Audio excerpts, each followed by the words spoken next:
Starving bear protected an elderly woman. What happened next shocked the entire town. The storm tore through the Midwest like a living thing, angry, wild, unrelenting. Winds screamed through the trees, wrenching limbs from trunks and flinging them like debris. Rain hammered the earth in heavy, stinging sheets, soaking through bark, mud, and bone alike. Thunder cracked open the sky, echoing off the hills with a fury that made the forest tremble. It was a night meant for staying behind locked doors, for huddling beneath warm blankets, not for wandering the ragged edge of civilization where the forest met the winding rural road. But through the cacophony, something moved, slow, deliberate, burdened. An old gray bear, its coat soaked and heavy with rain, trudged along the forest's edge. Its frame was large but gaunt, powerful yet weary, carrying the weight of years in the silence of isolation. Pale scars crisscrossed its limbs, faint beneath the tangled fur, relics of a life long forgotten by those who once cheered for it. Once, this bear had stood in spotlights. It had twirled and balanced, danced and bowed beneath the roaring approval of circus crowds. Children had laughed and clapped as it stood on hind legs, wearing a ridiculous red vest and a ring of tinsel around its neck. It had learned to endure the pokes and prods, the treats followed by chains, the tricks that never felt like games. Then one evening, no one quite remembers when, an act went wrong. A fall, a fracture, a cry that wasn't part of the performance. The crowd gasped. The handlers didn't return with medicine or comfort. They returned with silence and a cage. Later, they drove the bear out, far into the green emptiness, and opened the trailer door. It stepped out into the woods. The door slammed shut behind it. The engine roared, and then there was only wind. The bear never saw them again. Years passed. It survived, foraged, hid, learned to avoid the smell of gasoline and the flash of headlights. It became a ghost in the woods, sighted rarely, feared often, known by no one, a shadow with no name. But tonight in the storm, something shifted. A sound, barely perceptible beneath the downpour, reached its ears. Not the sound of animals or storm, not even the crunch of branches under paws. It was softer, human, breathing, shallow and uneven. The bear halted, raising its broad head, rain streaking from its face like tears. It turned, drawn by instinct, or perhaps something older and deeper than that, something wordless and ancient. It moved toward the sound, stepping over brambles and broken wood until it found her. A woman lay crumpled beneath a thicket, her body soaked, her dress clinging to her skin like a shroud. Her hair, long, white, and tangled, was plastered to her skull. She was thin, too thin, and her limbs were curled awkwardly as if she'd collapsed mid-step. The bear stood over her, steam rising faintly from its soaked fur. She wasn't moving. Only the faint rise and fall of her chest gave any sign she was alive. There was no one else, no flashlight, no footsteps, no path back to a house or road. She had come here alone. Why wait there? How far had she wandered? The bear didn't know, and yet it stayed. Slowly the creature lowered itself beside her. Not to devour, not to harm, but to shelter. Its great body curled around her, cutting off the wind, taking the brunt of the rain. Its flank rose and fell with slow breaths, forming a living wall against the cold. There was no logic to this, no reason.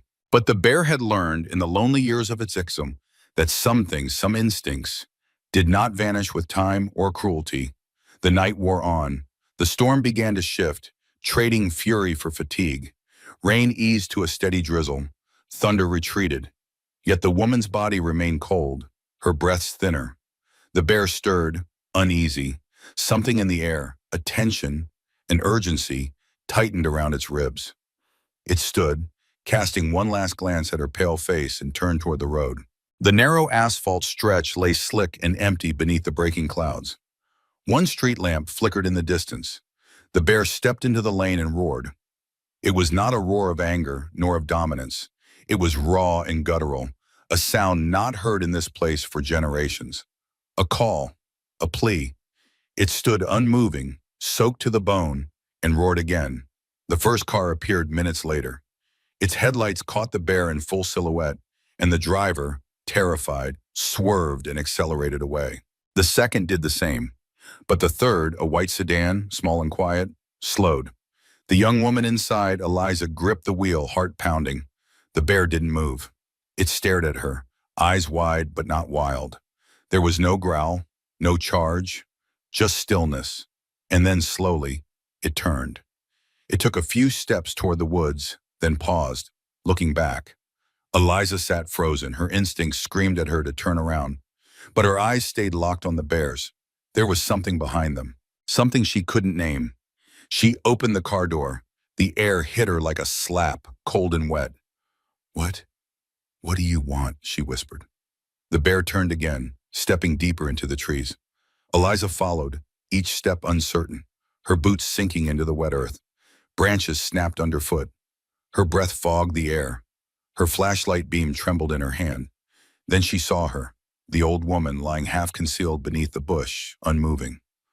"Oh my God," Eliza gasped, dropping to her knees. She felt for a pulse, faint, weak. But there, she fumbled for her phone, fingers shaking as she dialed. "I need an ambulance, fast," she said, giving the location as best she could. "There's an elderly woman here. She's unconscious. I think she's been out here all night." Behind her, the bear stepped back. It watched silently as Eliza tended to the woman, placing her own coat over the frail body, speaking soft, soothing words. When the ambulance arrived, its lights casting long beams into the forest, the paramedics barely saw the figure slipping back into the trees. But Eliza did. Their eyes met one last time. Then the bear disappeared into the undergrowth, silent, watching, gone. The paramedics loaded the woman, Grace, into the ambulance. Her pulse was stabilizing. She would live, and though she couldn't yet speak, the warmth returned slowly to her limbs. Eliza remained behind for a few moments, looking into the woods. "Thank you," she whispered, though she wasn't sure to whom. In the days that followed, the story spread. A bear had saved a life. A wild animal had guarded an old woman through a deadly storm and called for help in the only way it could. The news called it a miracle. Social media called it magic. But in the papers, they gave the bear a name, Guardian. And somewhere in the forest, the bear wandered beneath the trees, unaware of the name it had been given. It had no use for titles or fame, but it remembered the warmth of that small, frail body, the instinct that had guided it to stay, and the eyes of the woman who followed. For the first time in many years, it did not feel quite so alone. They named him Guardian, though the bear would never know it. In the days that followed, after Grace was stabilized and the story caught wind of the media's sails, images of the drenched, aging bear standing alone on the road flooded social networks. People speculated, embellished, romanticized. Some called it divine intervention. Others dismissed it as coincidence. But those who mattered, those who had seen it, those who had been there, knew better. Grace remained in the hospital for several days, watched over by nurses who were as curious as they were cautious. When she finally opened her eyes, it was to a soft morning light spilling through the blinds, and to Eliza seated beside her, a half-empty paper cup of coffee cradled in her hands. Grace's voice was fragile, like cracked porcelain, when she asked, "The bear? Where is he?" Eliza smiled faintly, relief softening her tired features. "Safe. They didn't hurt him. He's being observed at a wildlife sanctuary just outside town. They say he's calm, peaceful even." Grace nodded slowly, her gaze drifting to the window. "He stayed with me. All night. I felt his warmth, his weight. He never moved." And she fell silent again, her thoughts already wandering back to that rain-soaked clearing, where breath and fur and storm had mingled together in a moment neither woman nor beast could explain. The sanctuary was quiet. Tucked into a secluded patch of woodland outside the city, it was a place meant for the forgotten. The injured hawk, the orphaned fawn, the fox hit by a car and too broken to return to the wild. Guardian was different. He was old yet dignified, massive yet not aggressive. His examination had revealed old wounds, healed fractures, scar tissue, but nothing that posed a danger. What puzzled the staff most was his disposition. He did not growl, pace, or lash out. Instead, he watched, quietly, always alert, always listening. They gave him a wide enclosure filled with trees and rocks, a small artificial stream, and a den built into a shaded rise. He did not use the den. Instead, he sat under the trees just as he had in the forest, unmoving like a sentinel carved from stone. Word spread. People came to see him, but he never responded to the crowds. Only to one. Grace was released from the hospital after a week. The doctors said she was lucky, that if she'd been out even an hour longer, the cold would have claimed her. But Grace didn't feel lucky. She felt changed. At first, she hesitated to visit the sanctuary. What would she say to a bear? How could she face the wild creature that had saved her with nothing but a blanket or a bowl of fruit? But eventually she went. It was a gray afternoon when she stepped onto the path leading to Guardian's enclosure. The air smelled of pine and damp earth. She moved slowly, aided by a cane and the gentle patience of the staff. When she reached the viewing platform, she saw him, resting beneath a tree, his head low, his eyes half-lidded in that timeless way of animals who remember more than they reveal. She spoke his name once, softly, and though he didn't move at first, there was something in the way his ear flicked, in the way his massive body shifted just slightly, that told her he knew. From then on, she came every week, sometimes twice. She brought fruit, apples mostly, and left them near the fence. He never ate them while she watched, but they were always gone by the next morning. More often, she brought books. Grace had always loved stories. In her youth, she had taught literature to classrooms filled with children who rolled their eyes at metaphors and similes, but who secretly clung to the way words could make sense of the world. Now she sat on the bench by the fence, opened worn pages, and read aloud. Fairy tales, fables, sometimes poetry. Her voice wavered, cracked, but it always carried. And Guardian, silent, unmoving, would sit across from her, still and listening. He never approached, never touched the fence, but he came, every time. It became a rhythm, a heartbeat between them. She would arrive, call his name, and within minutes, he would appear, as though drawn by something more ancient than recognition, something deeper than memory. The sanctuary staff noticed. They had seen animals grow comfortable with caretakers before, but this was different. This wasn't about food or familiarity. It was presence, mutual, measured, undemanding. Guardian remained wild, never submitting to petting or commands. But when Grace sat and read, he came. Always. Time passed, seasons shifted, snow melted from the trees, buds unfurled into green. The air turned soft with the breath of spring. One quiet afternoon, just as the cherry blossoms outside the sanctuary had begun to bloom, Grace arrived as usual. She walked slowly, her steps halting but determined. The staff greeted her with warm smiles, offering to carry her books. She waved them off gently. "I've got it," she said. Her voice was tired, but her eyes shone. She reached the bench, placed her book on her lap, and sat. She began to read, something light, something about rivers and stones and the passing of time. Guardian came, as he always did. He settled across the fence, his massive head resting on his paws. His ears twitched at her voice. His breath was steady, but something shifted. Grace coughed once, then again. Her hands trembled. She paused, pressing a palm to her chest. Her breath caught, sharp, like a splinter driven deep into her ribs. She tried to speak, but no words came. The book slipped from her fingers. Her cane clattered to the ground. She slumped forward, her body crumpling onto the gravel path. No one was nearby. The staff were inside, tending to a wounded raccoon. The visitors had already left, but Guardian saw. In an instant, the old bear rose. He stood, muscles tensing, and let out a sound no one had ever heard from him before. A deep, echoing roar, rough with urgency, layered with something primal and unmistakable. He moved to the edge of the fence, reared up, and slammed his massive paws against the metal bars. Again. Again. The sound thundered across the sanctuary. The ground shook beneath him. Staff came running, alarmed, uncertain. But then they saw her. Grace collapsed, unmoving, her body curled against the path. They rushed to her. Anaphylaxis, they said later, a severe allergic reaction to the sudden bloom of spring. Pollen in the air. Her throat had closed almost instantly. Time had been short, but they had arrived in time. Just in time. Because Guardian had roared. Later, when Grace awoke in the hospital, Eliza was there again, smiling through tears. "He saved you," she whispered. And Grace, her voice hoarse and broken, managed only one word in return: again. The story traveled like wind. The bear who saved two lives, the silent guardian, the once abandoned creature who had become a symbol of something far greater than anyone had imagined. People donated to the sanctuary in droves. Children wrote letters addressed simply to the bear. But Grace didn't care for the fanfare. She returned as soon as she could, slower now, more careful. And Guardian came too, just as he always had. They sat, day after day, through summer warmth and the gold of autumn. She read. He listened.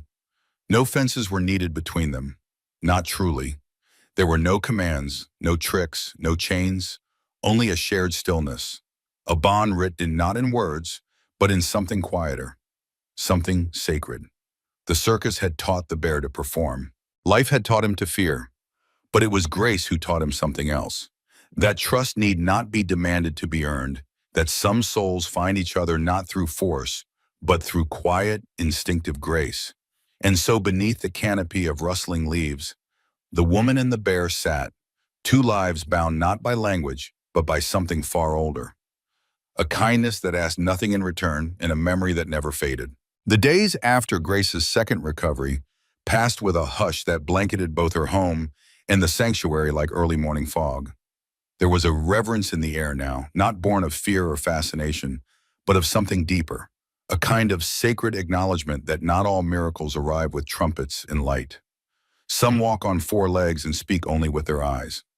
Grace's return to the sanctuary came with no fanfare, no reporters, no crowds, just her and the cane she leaned on, her every step measured, her heart heavier than it had been the first time.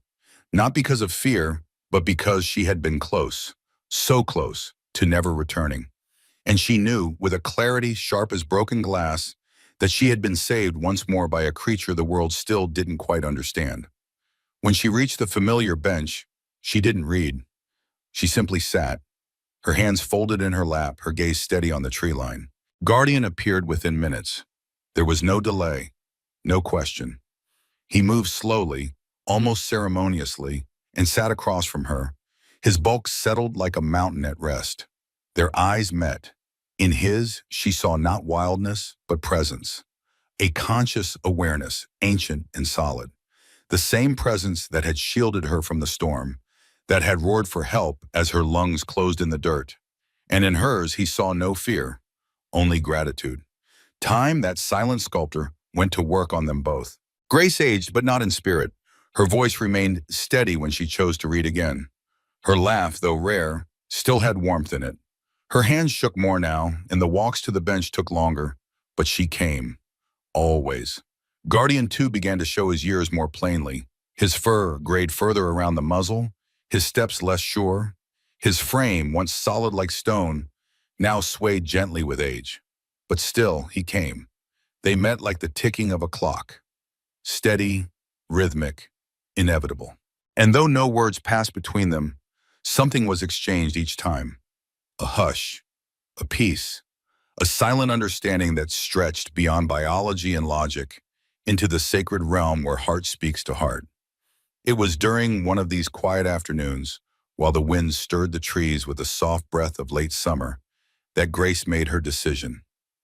The world had taken so much from Guardian, his freedom, his youth, his dignity, but it had also given him something rare, a story. And stories, Grace knew, were not meant to be hoarded, they were meant to be told. So she began writing, not for fame, not for spectacle, but because she owed him that much. Every evening she would sit at her worn wooden desk and write longhand by lamplight, her fingers curled tightly around the pen as if it were the stem of a flower she dared not drop. She wrote of the storm, of the night in the mud, of the roar that stopped the wind, of the eyes that did not accuse but asked, "Will you follow me?" She wrote of the second time too, the pollen, the collapsing, the roar against the cage, the sound that called life back into her. But most of all, she wrote about the space between, the weeks and months of quiet, of the sitting and the reading, of the slow understanding that grew not like wildfire but like moss, gentle, green, inevitable. She sent the manuscript to one publisher, just one, a small press barely known outside of local circles, run by a woman who had once been her student. She didn't expect much, but the woman, now an editor, read it in one sitting. She wept. She called Grace the next day with a trembling voice. "It's more than a story," she whispered. "It's a calling." The book was printed with a soft blue cover and a silhouette of a bear beneath a tree. It was titled Guardian. Word spread slowly, but it spread.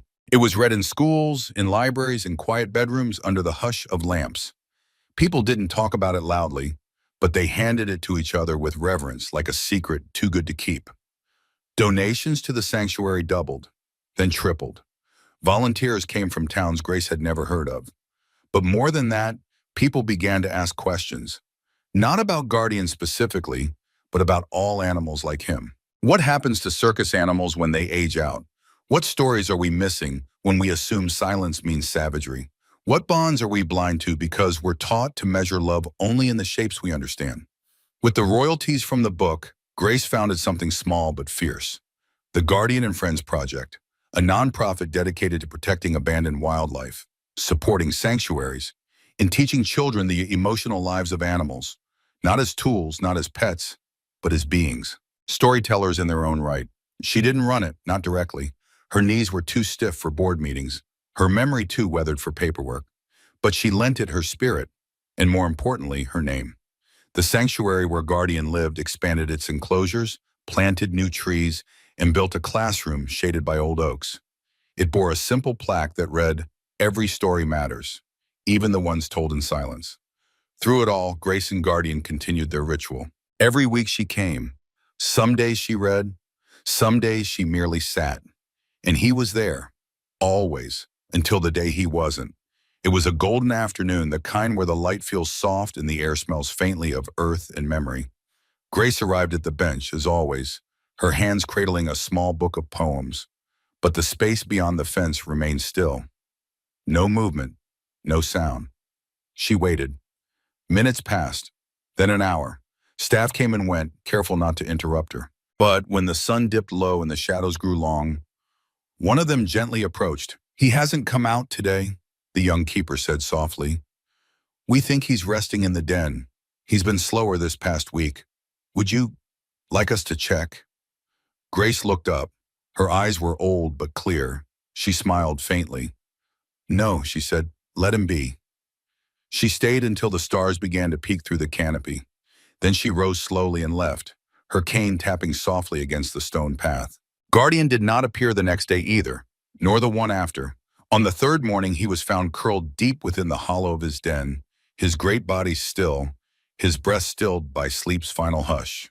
There was no sign of struggle, no sign of fear, only peace, and beside him, in the soft dirt near his head, lay an apple, unbitten, whole.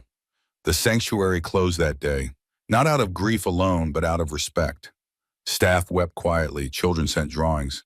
The story of the bear who saved 2 lives was told again and again and again, now with an ending that broke hearts gently, like the fall of the first leaf in autumn. Grace didn't visit the sanctuary the following week, nor the week after. Instead, she sat at home, wrapped in a shawl, the window open to the breeze. She held no anger, no sorrow that could be named, only a deep, thudding ache. And the kind that comes when something truly rare touches your life and then departs, leaving you altered in ways you can't quite describe. But one morning, weeks later, she rose with unusual clarity. She put on her best shoes, wore the brooch she hadn't touched since her husband passed. She walked slowly, every step deliberate. At the sanctuary gates, the staff parted to let her through. No one spoke. She made her way to the classroom beneath the oaks. A new plaque had been placed beside the bench. It read simply, "Here sat a woman and a bear," and the space between them was filled with trust. Grace sat once more. She did not read. She did not weep. She closed her eyes, lifted her face to the breeze, and whispered into the silence, "Thank you, my friend." Somewhere in the branches above, a bird sang a single note, and somewhere beyond the veil of wind and time, an old gray bear listened. The following spring unfolded with a hush that felt almost respectful, as if the world itself understood something sacred had passed. Wildflowers bloomed across the sanctuary grounds, soft yellows and blues painting the earth in quiet reverence. The trees grew heavy with green, their leaves rustling like whispers in a chapel. Though Guardian was gone, his presence lingered in ways that defied language, woven into the breeze that stirred the pine needles, into the stillness that gathered near the old bench where he had once sat. Visitors still came, though not for spectacle. They came to sit in silence, to read aloud, to teach their children the story of the bear, who had saved a woman, then saved her again, not through training or trick, but through some quiet bond that had transcended what people thought possible between human and beast. Grace came less often now, her body slower, her bones more stubborn, but she still made the journey when she could. And when she did, she never arrived alone. There were always people walking with her, students, volunteers, young families inspired by the Guardian and Friends project. They held her arm, carried her bag, sometimes held back tears as she moved down the path with steady steps, her cane ticking like a metronome to the rhythm of memory. She would sit on the bench, looking out across the enclosure that now held no bear, but instead had been transformed into a garden, a sanctuary within a sanctuary. A carved wooden sculpture stood beneath Guardian's favorite tree, shaped from a fallen trunk, weathered and powerful. It captured his likeness not as a monster or pet, but as he truly was, watchful, be still. Beneath it lay smooth stones where visitors left flowers, notes, feathers, apples. Some left drawings of bears with gentle eyes. Others left pictures of their own rescued animals, tributes to the ripple Guardian's story had caused in lives far beyond the forest's edge. One afternoon, as soft rain tapped on the canopy and mist curled low over the garden paths, Grace was joined on the bench by a young boy. He was perhaps 7, his jeans muddied at the cuffs, his hand clutching a small book. He didn't speak at first, only sat beside her with the earnest gravity that only children possess when they sense the importance of quiet. After some time, he opened the book and began to read. His voice was soft, unsteady, but he didn't stop. Grace turned to him slowly. "You like bears?" she asked, and the boy nodded. "I used to be scared of them," he said, "but not anymore. Not after Guardian." His small hands clutched the book tighter. "I want to help animals too. When I grow up." Grace smiled, her voice a whisper carried on the rain. "You already are." And they sat that way, side by side, beneath the tree where a bear once watched the world and chose not instinct or hunger but care. The Guardian and Friends project had grown far beyond what Grace ever imagined. What began as a tribute had become a movement. Sanctuaries across the country partnered with the foundation to rescue animals left behind after circuses closed or roadside zoos were abandoned. Laws began to shift, slowly but surely, inspired by the public's changing perception. Not because of political pressure or financial gain, but because people had read the story of Guardian and Grace and seen for the first time the fragile thread that connects all living things. There were classrooms now where children were taught empathy alongside arithmetic, where the question wasn't how to train an animal, but how to understand one. There were camps where teenagers learned how to rehabilitate injured wildlife, how to listen, how to observe, and there were stories. So many stories. Grace received hundreds of them in the mail, handwritten or typed, from people who had once walked past the wild with fear, but now paused, now looked twice. People who had found a shivering dog on their porch and remembered a bear on a road in the rain. People who had chosen kindness because Guardian had once chosen it too. One letter came from a retired zookeeper who wrote, "I spent 30 years telling myself they didn't feel like we do. Then I read your book and I knew I'd been lying. Not to the world, to myself." Another came from a little girl who had named her stuffed bear Gray Buddy and slept with it every night. A woman who worked in wildlife law wrote of her change in heart after attending a Guardian and Friends presentation. "I used to see animals as evidence. Now I see them as witnesses."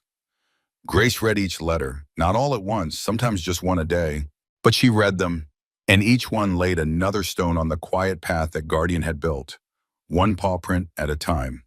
Years passed, the garden grew lusher, the bench aged, the wood of the carved bear grew darker with weather and time, and Grace, too, grew quieter. Her walks slowed to strolls, then to rests, then to memories held between sleep and waking. On one of the last afternoons she visited the sanctuary, she came without fanfare. She wore a pale blue scarf, the one she had wrapped around herself the night the bear had found her.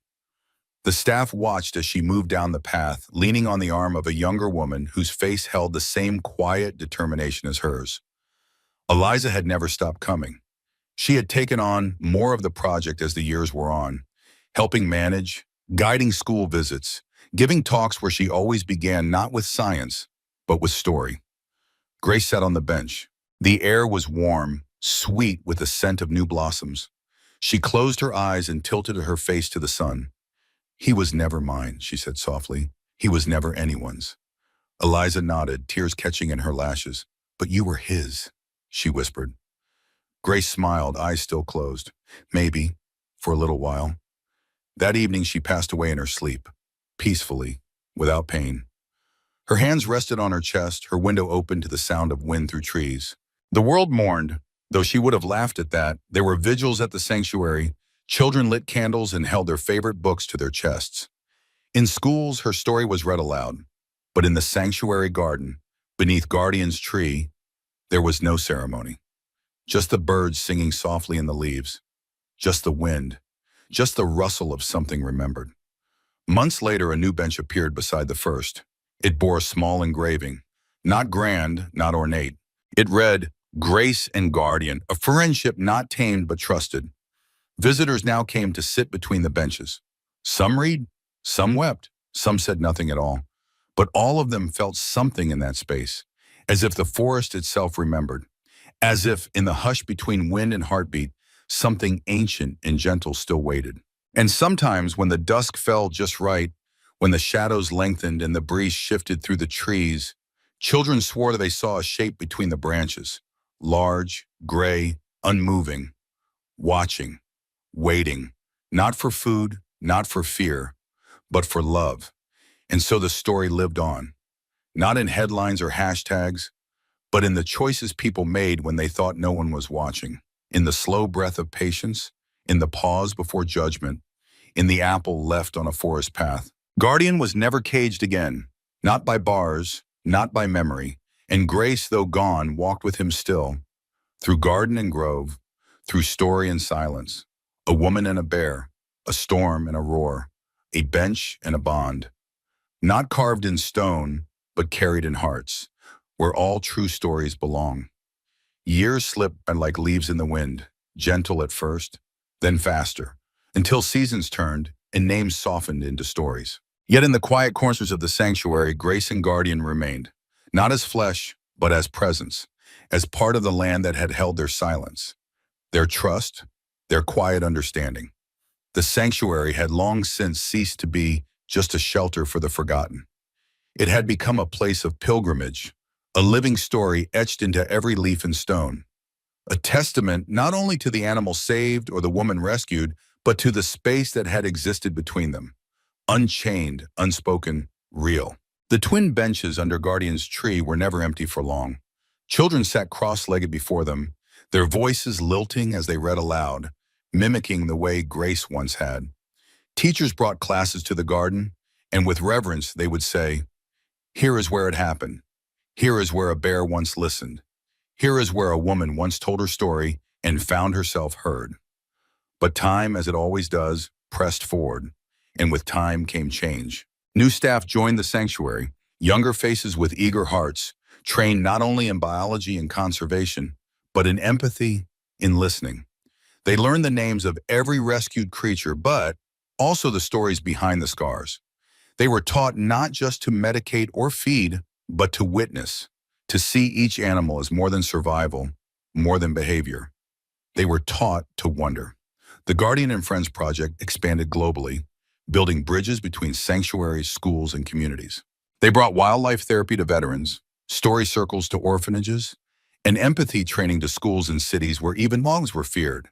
They shared Guardian's tale not as an anomaly, but as a possibility, evidence that love, even in its wildest form, could cross the lines humans had drawn between species, between lives. Grace's book was translated into dozens of languages, not because it was grand or poetic, but because it was human, honest. A woman and a bear, and what they gave one another when the world had forgotten them both. Decades passed, and eventually the sanctuary changed hands. A new director was chosen, Not from the boardroom or from academia, but from the path beneath Guardian's tree. Her name was Amaya. She had first come to the sanctuary as a child, holding her mother's hand, a dog-eared copy of Guardian tucked beneath her arm. She had read aloud beside Grace's bench, her voice trembling and soft. Now grown, she stood beneath the same tree, her dark curls tied back, her eyes steady, her voice firm with vision and humility. She walked the grounds each morning before sunrise, pausing by the sculpture of Guardian, placing her hand on the carved fur. "Good morning," she'd whisper, as if speaking to an old friend. Then she would sit on Grace's bench and close her eyes for a few moments, listening to the wind, to the birds, to the silence. Under Amaya's care, the sanctuary flourished not in size but in spirit. She focused not only on healing but on reunion. She launched tracking programs to find and reconnect animals separated from their families. She developed new storytelling circles where people could sit beside enclosures and share their pain, their joy, their hopes, because Guardian had taught them that animals listen and that sometimes being witnessed is enough. One cool autumn evening, Amaya sat alone by the twin benches, a journal in her lap, the pages filled with ink and sketches. The garden was quiet, dappled in the gold of late sunlight, and the air carried the scent of ripe apples. She reached into her bag and pulled out a letter, yellowed, folded with care. It was one of Grace's last handwritten notes, addressed to whoever comes next. She opened it slowly, her fingers brushing over the words like they were prayers. To the one who takes my place, please remember, this sanctuary was never about saving animals alone. It was about saving the spaces between us. Guardian taught me that. We both came here broken. We both left something behind. Whatever you build, whatever you change, let there still be room for silence, for presence, for story. That's where love lives. Not in cages or books, but in the stillness between breath and trust. Let them come as they are, and let them be. Amaya closed her eyes, the letter held to her chest. The wind moved gently through the trees, and for a moment, she imagined she heard something familiar in its breath. The low rumble of a bear's sigh, the rustle of Grace's cane on gravel. In the years that followed, the sanctuary welcomed a new resident. He came not with fanfare, but through rescue. A young bear found alone near a collapsed roadside zoo, his fur patchy, his eyes uncertain. They named him Ash, for the soft gray streak down his spine, and the way he had risen, quiet and watchful, from the ruin. At first he avoided everyone, hid in corners, refused to eat if watched. But one morning a volunteer named Lonnie, only 16 and painfully shy, sat near his enclosure with a book. She didn't speak to him, she just read. Slowly over weeks, Ash began to watch her, then to sit, then to inch closer. One day she looked up and whispered, "Would you like another chapter?" And he didn't move away. In time, they came to call him the listener, not guardian, not a replacement, but a new story born from the seeds of the old, because stories don't end. They echo. They return in different forms. And every now and then, visitors would sit by the old tree and swear that if the wind was just right, they could hear two heartbeats in the silence. One old, one new, one gone, one arriving. On the 100th anniversary of the sanctuary's founding, people gathered from around the world. They walked the grounds not like tourists, but like pilgrims. At sunset, they met in the garden beneath Guardian's tree. No speeches, no microphones, just people and stories and the breeze. A little girl, no older than Grace had been when she first fell in love with reading, stood near the twin benches. She held a stuffed bear in one hand, a drawing in the other. She knelt beside the carved wood and placed the drawing there. Two figures, one tall, one wide, sitting side by side, with the words, "Thank you for loving each other." And when the stars began to appear, one by one above the canopy, Amaya looked up and smiled. Somewhere beyond what eyes could see, in a place untouched by time, a woman with silver hair walked side by side with a great gray bear. There were no fences, no enclosures, no need for names, just the soft sound of paws and feet, of laughter and breath, of presence and peace. They walked through the eternal hush, not looking back, because everything they had given still lived, still bloomed, and every kindness carried forward. And the world, remembering them both, walked a little more gently because of it. The final story wasn't one of endings, but of beginnings. of the bonds we build when no one demands them, of trust unspoken, love untrained, a woman and a bear, a storm and a bench, a garden where silence once listened, and a world that, in remembering, chose to believe that even the wildest hearts can recognize one another in the dark, and choose again and again.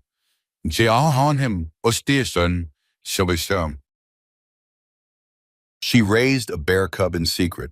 When it returned, no one expected what it did next. The Oregon sky hung low in shades of pewter, the kind of sky that seemed to absorb sound and hold its breath before the snow. Agnes Wright stood beside the creek at the edge of her clearing, breath forming soft clouds in the crisp morning air. Her wool coat, faded from seasons of use, was flecked with sawdust and bark as she bent to lift another pine limb into the canvas sling strapped across her back. The water had slowed, half crusted with ice, the edges murmuring quietly beneath a skin of frost. Everything about the morning was still, clean and certain in the way only winter could be.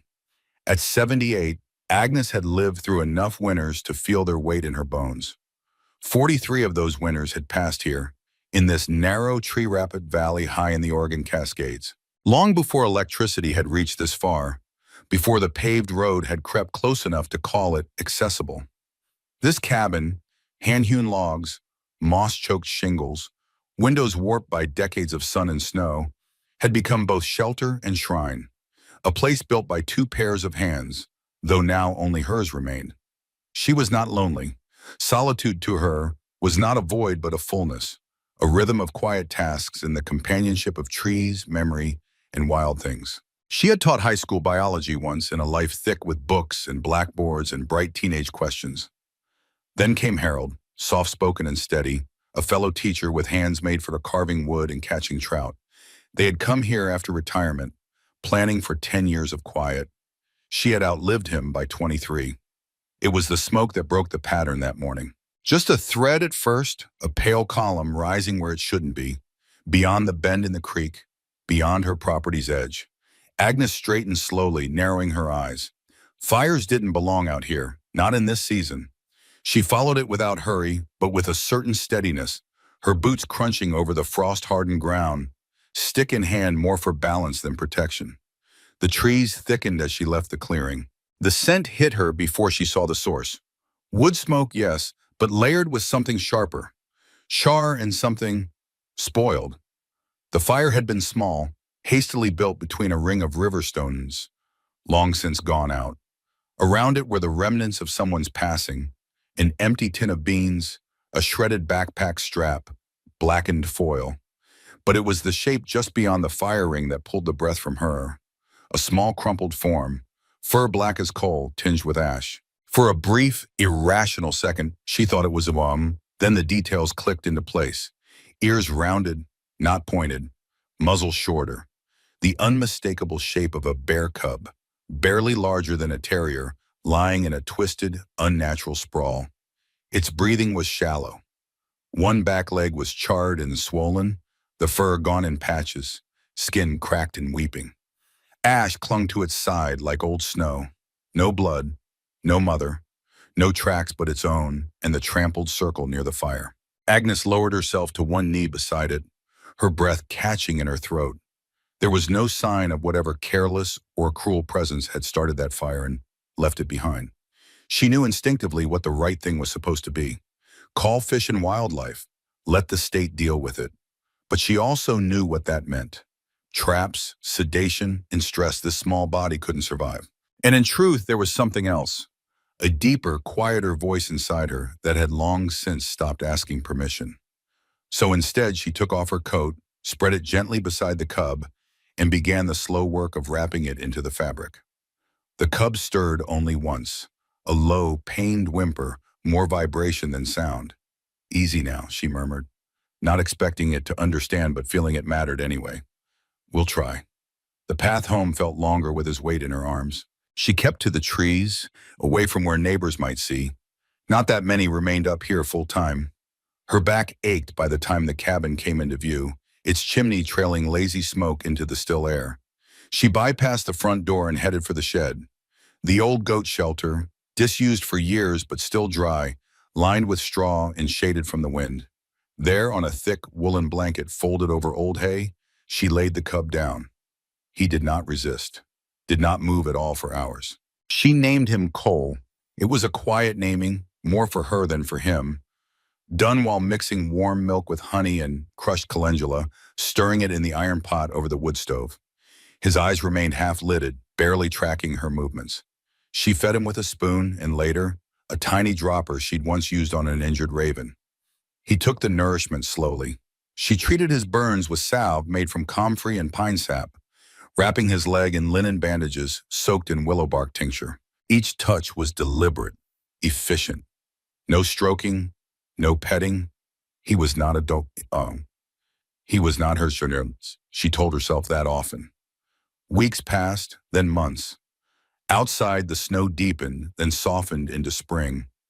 Inside the shed, Cole healed. He began to sit up, then to crawl, dragging the injured leg behind him with determination. His eyes lost their dullness, and he began to watch her when she entered. Not with dependence, just with awareness. She kept her distance. She spoke aloud often, though not to him directly. She spoke to the weather, to the stove, to Harold, to herself. But Cole listened, and somehow that made it less like talking to the air. In March, he stood. In April, he walked, favoring the leg but moving with quiet dignity. His coat had come in thick and glossy again, save for a patch on his hip where the scar left a bald streak. She noticed it one morning as he licked his side. The way the burn formed a dark line through the fur like a shadow that never quite lifted. She'd seen scars like that on people, on herself. Healing didn't mean forgetting. On the first day of May, the air turned warm enough to lift the musty scent of moss from the trees. She left the shed door open. No fanfare, no gesture. She simply unlatched the wooden brace and left a shallow dish of water at the threshold. He stood in that doorway for a long time. She watched from the window, a cup of chicory root tea cooling in her hands. He didn't look back at her, not exactly, but his head turned just slightly, ears twitching as though memorizing the sound of the clearing, the feel of the wind. And then, with the same quiet certainty he had carried since the day she found him, Cole walked into the woods, not fast, not frightened, just returned. She did not cry. She did not call after him. She simply stood by the window until the last dark flicker of him vanished into the underbrush. Then she turned back to her fire, stirred the embers, and added another log. In the shed, she folded the blankets, left the straw as it was, and hung a small wooden tag over the door. On it, in simple carved letters, she etched one word: Cole. And though she returned to her quiet life of feeding birds and cataloging wild mushrooms, every spring after that, Agnes placed a shallow bowl of honey at the forest's edge, just in case. Summer came late that year, dragging its heels behind a wet spring that soaked the valley in green. Agnes welcomed it without ceremony, just as she had welcomed every season for the last 4 decades. Her hands were busy again, repairing fence rails weakened by the melt, harvesting nettles for drying, cataloging the new blooms along her path to the creek. She moved with the unhurried grace of someone who knew the rhythm of the land by heart. It had been 10 years since Cole disappeared into the woods, and though he crossed her thoughts often, he had become part of the forest in her mind, a presence folded into the whisper of wind through pine, the quiet rustle at dusk that made her look up with no expectation. She never saw him again, but each spring she left that bowl of honey near the forest's edge, just as she always had. Most years it remained untouched, slowly thickening beneath the sun, gathering flies and pine needles. But once, 4 years after his leaving, she had found it emptied, clean and licked bare, the ceramic bowl tipped just slightly in the moss as if nudged by something large and careful.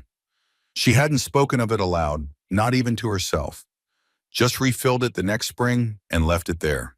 Same place, same way. Time passed like breath.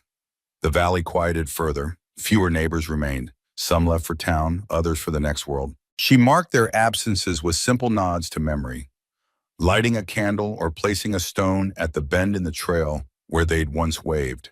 Her days continued in well-worn patterns. Wood split, water fetched, meals taken in silence, but never loneliness. The solitude suited her still, though her bones were slower to rise each morning. That July, The heat settled over the Cascades like a held breath. Rivers thinned to trickles, trees curled their leaves inward, and the underbrush turned brittle and yellow beneath the sun. The birds were quieter. Even the frogs had retreated to the shadows. Agnes felt it in the weight of the air, in the way the wind carried not the scent of pine, but of something old and scorched. The first rumors of fire came from the north, carried by a crackling radio station she could barely pick up in the evenings. Lightning strike, high ridge, slow moving, under control. But days passed and the tone changed. The fire jumped containment. It raced through the western slope, feeding on the dry duff like breath on coals. Smoke drifted into the valley by the end of the week, staining the sky a sickly amber. The sun became a copper disk. Ash fell like snow. Some neighbors who still lingered in the surrounding hills began to pack, their trucks loaded with keepsakes and dogs, tarps tied down over beds of belongings. They waved as they passed her lane, calling through cracked windows to ask if she needed anything, if she would come with them. Agnes simply smiled, shook her head, and raised a hand in thanks. Fires came and went, she said. They always had. Unless the wind changed, she wasn't in its path. And if the wind did change, well, she had lived a long life and would not fear its closing. On the third night, the wind changed. She knew it before the smoke thickened, before the birds stopped calling. She knew it in her chest, like a pressure behind the ribs, something ancient and unexplainable. The wind came low and fast from the west, pushing the smoke ahead of it in heavy banks. Flames appeared on the ridge that evening, distant at first, just flickers dancing like will-o'-the-wisps between trees. But as darkness fell, those flickers grew. The ridge glowed red. The crackle of burning wood became audible, even at her cabin, like a distant applause building in waves. Agnes sat in her rocker by the window, her tea untouched on the table. Her hands were folded in her lap. She did not panic, did not gather things or make plans to leave. She had made her choice long before the fire had come. This was her place, her bones folded into its soil, her breath mingled with its air. If this was the end, it would be among the trees she had loved. It was then that she heard the thudding, not the pop and snap of fire, not the rush of wind through burning branches, but something heavier, rhythmic, purposeful, like fists against the earth. Agnes stood, her joints protesting, and moved slowly onto the porch. Smoke hung in the clearing like fume, thicket and cool. The trees beyond were shadows, outlines blurred by haze. And then from that haze came movement. A bear, full-grown, black as shadow, its coat dusted with gray ash. It moved with an urgency that was not fear. There was no wild flailing, no panic. It was pushing something, shoving logs, dead branches, even uprooting small trees with its weight and strength. Agnes watched, frozen as the bear created a barrier, dragging a half-fallen pine into place across the slope above her cabin, then snapping saplings and tossing them atop the makeshift wall. It wasn't random, it was deliberate, each motion calculated, as if the bear knew where the fire would come and how to keep it back. She stood there, barefoot on the porch, heart pounding, not with fear, but with something else. Recognition. The bear paused, breath heaving, and turned its side toward her. In the dim light and drifting ash, she saw it, a scar, pale and hairless, cutting through the thick fur on its back leg like a ghost of old pain. Coal. Her breath caught. She didn't call out, didn't move. She simply stood there, hands clenched at her sides, as the bear met her gaze across the clearing. Something passed between them, neither human nor animal, neither past nor present, just a knowing, a remembering. Then without a sound, he turned and vanished back into the smoke-thick trees. The fire reached the barrier within the hour. Flames licked at the base of the wall he'd built, dancing along the logs and scrub, but they stalled there, choked by the sudden absence of fuel. The fire split at the ridge, flowing around her land like water diverted by stone. When the crews arrived days later, Agnes's cabin stood untouched, a small island of green amid the blackened landscape. They called it a miracle, called her lucky. She didn't argue. Weeks passed before she climbed the ridge herself. The woods were hushed now, the soil dark and scarred. She found the line of fallen trees, half burned but still intact. One bore a deep claw mark, fresh and unmistakable, carved into the bark as if to say, "I was here." Agnes sat beside it for a long while, palm pressed to the wood, eyes closed. She didn't cry. She didn't speak. Just breathed, deeply, like one returning from long sleep. That spring, she set the bowl of honey at the forest's edge again. Not because she expected him, not even because she hoped, just because some promises live longer than memory. And in the deepest hours of night, when the wind whispered through charred limbs and new leaves alike, she sometimes thought she heard it, the heavy rhythmic thud of something large moving through the woods, keeping watch, just in case. The season turned slowly, as if the land itself was holding its breath after the burn. Where the fire had passed, the forest stood hollowed and silent, trees stripped of their leaves and blackened like ghosts of their former selves. Yet life, as it always did, began to creep back in, tiny shoots of green poking through the ashen soil, birds testing their songs in cautious bursts at dawn, and insects humming low against the breeze. Agnes felt the shift as deeply as she felt the changes in her own body. Everything had slowed, her steps, her hands, her heartbeat. She had come through the fire, but something in her had scorched too. She no longer moved with the same confident rhythm. Her mornings started later, her grip on the axe less certain, and her nights stretched longer, filled with strange dreams of flame and fur and the weight of old memory. Still, she rose each day, fed the birds, tended the garden that miraculously survived the smoke, and walked the familiar trails, some now edged in soot but still marked by her footsteps. And every few days she climbed the ridge, not out of fear, not to check on anything, but simply because it felt like something she must do, the way one returns to a gravestone or the edge of a river that once carried someone away. The log barrier remained, though time had begun to work its will upon it. Rain softened the bark, moss crept across the tops. The claw mark she'd once pressed her hand against was beginning to fade. She traced it now and again, not to remember but to remind herself that it had truly happened, that he had returned, that Cole had not vanished into myth or memory, but had stood once more on the land they had shared. That summer was kinder than the last. Rains came early and stayed longer. The berries ripened in thick, sweet clusters. The deer returned to the lower meadow, and Agnes saw a fox kit once, bold and small, dashing across her clearing like a streak of rust. The bowl of honey remained at the forest's edge, refilled whenever the ants drained it dry. Sometimes it stayed full for weeks. Other times she'd find it knocked over, licked clean, leaves pressed flat where something large had stood. But there were no sightings, no heavy footfalls, no flash of dark fur through the trees. She didn't need them. She believed in silence as much as presence, believed that Cole, whether near or far, had not forgotten her. And if he was truly gone, moved on to other ranges, other forests, then that too was right. In late September, Agnes took a fall. It happened near the creek, her boot catching on a root she'd stepped over 1,000 times before. She landed hard, her shoulder striking a stone, her ankle twisting beneath her with a sound that made her stomach turn. She lay still for a long moment, watching the sky through the canopy, tasting blood where her lip had split. Pain flared sharp and immediate in her leg. When she tried to sit up, the world spun. Her first thought wasn't fear. It was annoyance.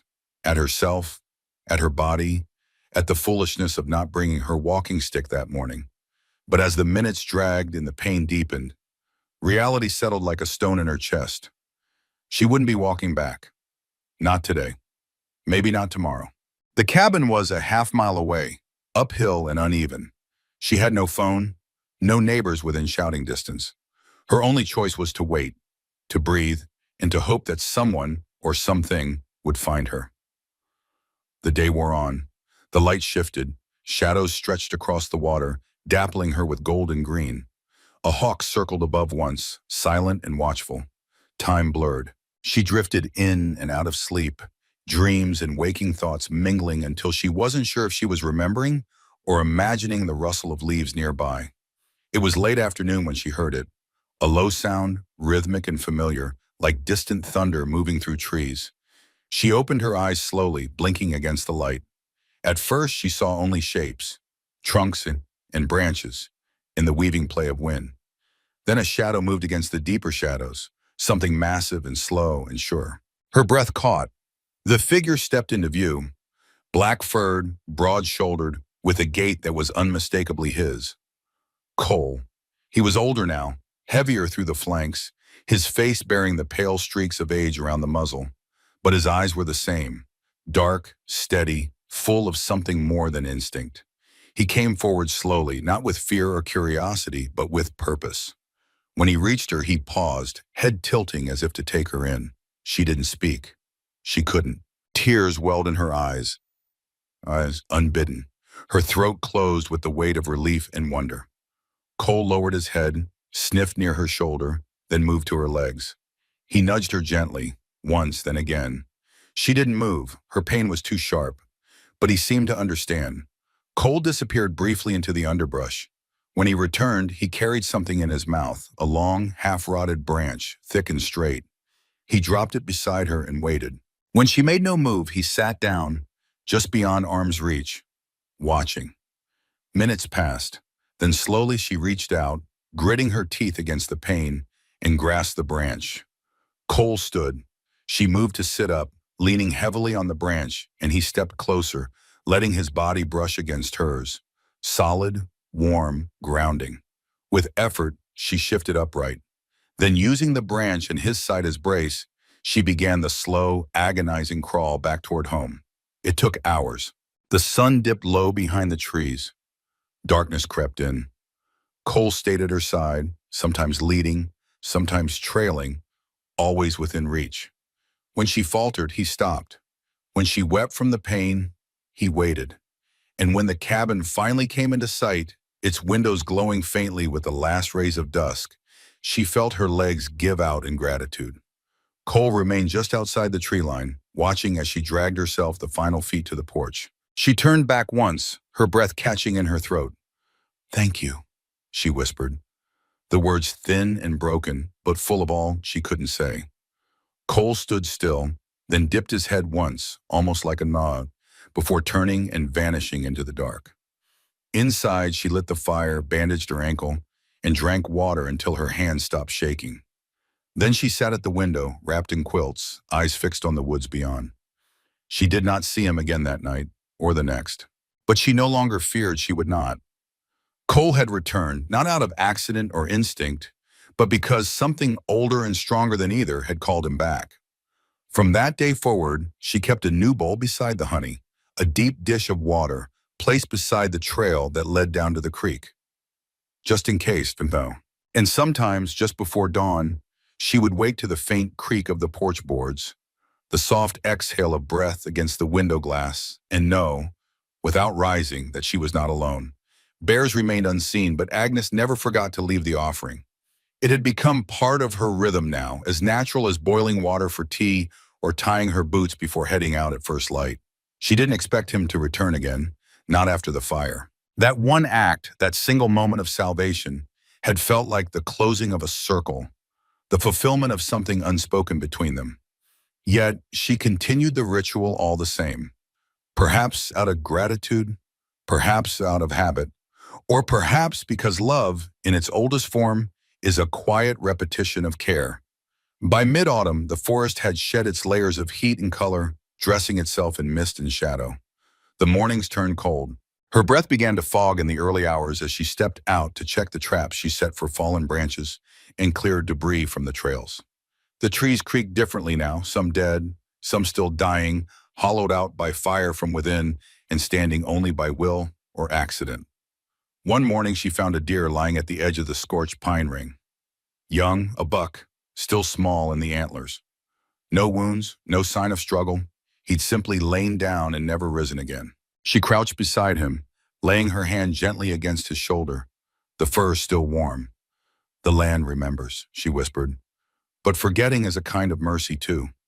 She covered his body with branches and pine needles, a forest burial, humble and quiet. The days grew short. Frost painted the windows in lacy patterns, and the garden bowed under the weight of cold.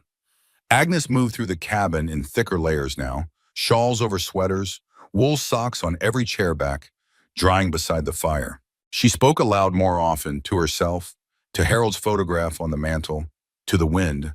The house had always been filled with quiet, but now it seemed to echo differently, as though the fire had hollowed something out of the walls as well. It was on one of those colder evenings, when the light outside dimmed too early and the fire inside had not yet taken full hold, that she heard the knock. At first she thought it was the wind, the way it sometimes slapped a loose shutter or swung the old iron latch on the shed. But it came again. 3 slow thumps. Not frantic, not uncertain, just deliberate. Agnes stood carefully, her knees complaining as she moved toward the front door. She hadn't had visitors since July, and no one came up here without reason. She opened the door expecting to see emptiness, the forest cloaked in fog and nothing else. But instead a figure stood at the bottom of the steps. Not a bear, not Cole. A girl, maybe 12 or 13, bundled in a too big coat, her hair damp and clinging to her cheeks, her boots muddy and one glove missing. She held something close to her chest, wrapped in a flannel blanket. "Sorry," the girl said, voice barely above a whisper. "I didn't know where else to go." Agnes blinked, heart pounding. "You're not from the valley," she said, more observation than question. The girl shook her head. "We were hiking, my mom and dad, but we got separated. It started raining, and I couldn't find them. I heard water and I followed the creek, and then I saw your chimney smoke." Agnes stepped aside without another word. The girl hesitated, then climbed the stairs. Inside, the heat from the fire hit her like a wall, and only then did she relax enough to lower the blanket in her arms. It was a raccoon, small, soaked, breathing but shallow. One leg was twisted unnaturally and its fur was matted with burrs and flecks of blood. The girl looked at Agnes with something like defiance in her eyes. "I found him near the stream. He was stuck in some kind of old trap. I couldn't just leave him." Agnes nodded slowly. "No," she said. "You couldn't." The next hours passed in near silence. Agnes warmed milk. She showed the girl how to make a poultice from the dried yarrow hanging near the stove. They worked without words, side by side, hands moving with shared purpose. The raccoon did not stir much, but its breathing eased under the heat and care. By nightfall, the girl had fallen asleep curled on the floor, her coat bunched under her head, the flannel blanket draped over her shoulders. Agnes sat in the rocker, the raccoon cradled in a shallow box lined with linen, the firelight flickering across its small frame. She watched them both, the girl and the creature, and felt something unexpected stir in her chest. A memory. Not of Harold or Cole, but of herself, younger, trembling at the door of a biology lab with a crow in a cardboard box and a heart full of conviction. In the morning, the fog had lifted. The girl's parents came before noon, panicked, tearful, and wide-eyed with relief when they saw her standing on the porch beside Agnes, still holding the raccoon. They thanked her again and again, tried to offer money. Agnes shook her head. "She found the right place," she said. "That's enough."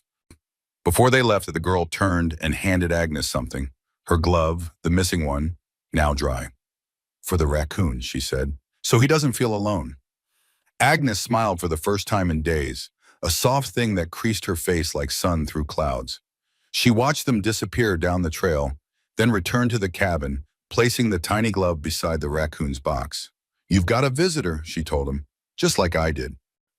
That night, as the wind howled through the trees and the fire crackled low, Agnes dreamed of the forest, not burning but reborn. Trees growing where old ones had fallen.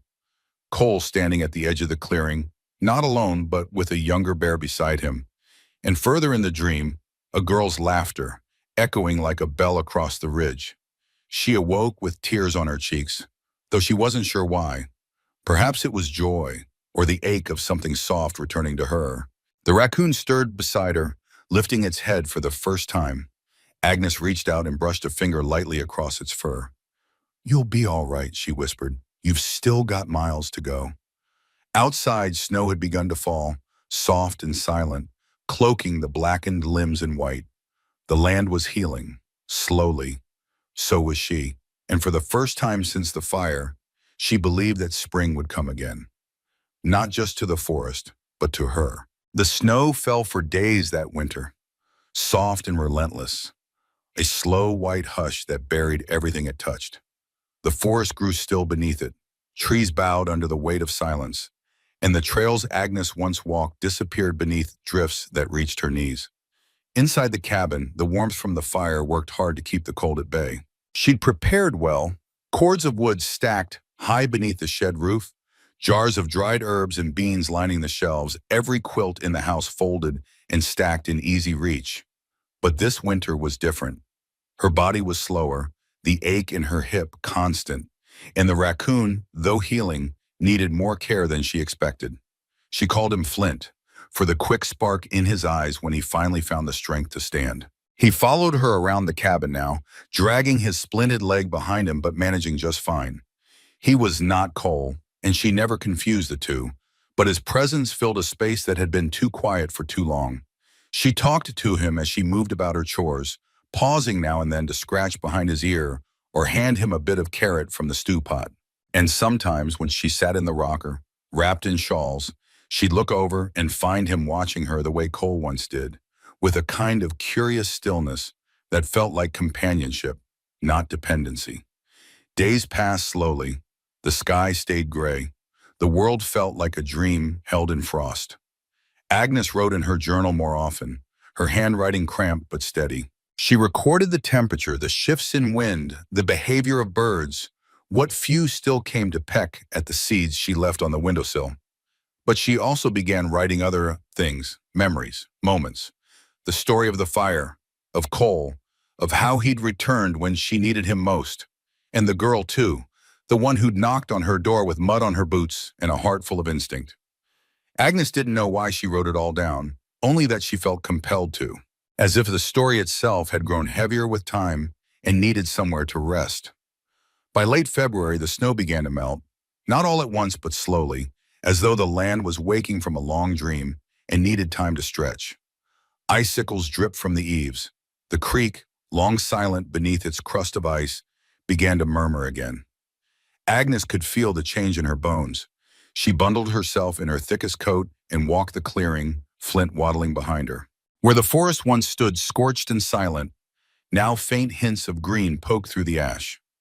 Ferns unfurling, moss creeping back along the stone. It made her heart ache with something like awe, life returning to what was lost. She stopped at the edge of the woods and placed the bowl of honey in its usual spot, smoothing the earth around it with a gloved hand. This year she added a second bowl, shallow and wide, filled with clean water. "For old friends," she said aloud. Flint sniffed at the water, then curled against her boot, letting out a soft chuff that might have been approval. That night the wind returned, not harsh, but purposeful. It rustled the eaves and whispered through the chimney like a voice long absent. Agnes sat by the fire, sipping tea, her journal open on her lap. She'd begun a new entry, something more like a letter than a record. She wasn't sure who she was writing it to. Maybe the girl, maybe Cole, maybe herself. "If you ever find your way back, the door will still be open. The fire will still be warm. I will still remember." She set the pen down and closed her eyes, letting the heat soak into her skin. Flint slept curled on the rug. The flames danced like old stories on the stone walls. And somewhere far beyond the cabin, the forest moved. It was early spring when the ranger came. Young, polite, boots caked in mud from the thaw. He knocked with his hat in hand and asked if she was the one who'd sheltered the lost girl last fall. Agnes nodded and he relaxed, eyes crinkling with relief. "Her parents sent me," he said. "They wanted to say thank you again. She's been telling everyone about the lady in the woods. Said you saved more than just her." Agnes chuckled softly. "She did most of the saving herself." The ranger lingered. "She brought me a letter to give you, said she wasn't sure how to send it otherwise." He handed her a folded piece of paper, worn soft at the edges. Agnes read it after he left, sitting in the rocker with Flint in her lap. The handwriting was uneven, the ink smudged, but the words were clear. "I think about you a lot, and the raccoon, and the fire. I want to be like you when I'm older. Someone who helps, someone who listens. Thank you for showing me what it means to care." Agnes held the letter against her chest, eyes stinging. She thought of all the years she'd spent thinking her life had grown too quiet to matter, too tucked away to echo. But now she saw how the smallest act could ripple outward, how kindness, given freely, returned like spring after fire. She placed the letter beside her journal, added a note of her own in the margins. The forest always listens, even when it cannot speak. By April, the forest had come alive again. Wildflowers pushed through scorched soil. Birds returned in pairs, calling from branch to branch like flutes. Agnes walked farther each day, Flint still trailing her, though slower now, his limp permanent but dignified. She began gathering herbs again, noting which plants had survived, which ones needed reseeding. The barrier on the ridge had fallen in places, weathered by storms and time. She let it be. Cole's work had done what it was meant to do. Nothing needed fixing. It stood now as memory, not protection. One morning, just after sunrise, Agnes found the honey bowl empty. Not spilled, not tipped, just clean, licked smooth. She crouched beside it, placing a hand flat on the ground where fresh prints marked the soil, bigger than Flint's, deeper than a deer's. Bare. She didn't speak. She didn't call out. But her lips formed a silent word. Cole. The trees swayed gently above her, and in the hush between wind and birdsong, she felt something more than weather pass through her. Not presence exactly, but not absence either. She stood, knees creaking, and turned back toward the cabin, heart steady. That summer was her last. Not because of illness or accident, just time. One morning in late August, the garden heavy with tomatoes and bees, drunk on clover, Agnes didn't rise. She lay peacefully in her bed, the window open to the breeze, her journal resting on the table beside her, Flint curled at her side. She looked, the ranger would later say, like someone who had simply followed the morning light out of the world. She was buried in the clearing beside Harold, her will simple and unadorned. No funeral, no headstone, just a wooden marker carved with her name and a small paw print below it. The girl came, now taller, more sure of herself, holding Flint in her arms. She placed the honey bowl at the forest edge, filled to the brim. Then she knelt beside the grave and whispered something no one else could hear. Years passed. The cabin stood quiet but not empty. The forest reclaimed parts of it. Vines crept up the porch rails. Moss softened the roof. Birds nested in the eaves.